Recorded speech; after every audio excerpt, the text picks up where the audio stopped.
खबरदार अगर कोई कहे हजरत इमाम हुसैन पानी को तरसते रहे थे। अरे हजरत इमाम हुसैन तो ऐसी शख्सियत थी कि करबला के मैदान के साथ जो नहर फुर्रात थी, हजरत इमाम हुसैन अगर सिर्फ इशारा कर देते या दिल में ख्याल भी पैदा कर देते कि पानी मेरी तरफ आए, अरे नहर फुर्रात अपना रास्ता बदल लेती, हजरत इमाम हुसैन के कदमों की तरफ आ जाती। अरे कौन कहता है कि पानी को तरसते थे हुसैन?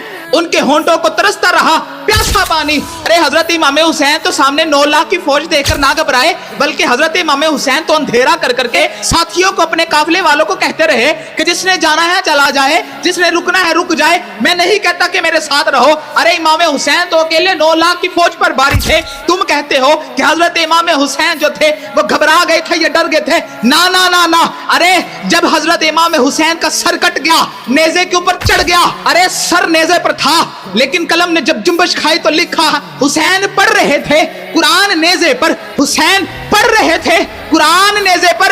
यजीद सोच में गुम था कि फिर कटा क्या है।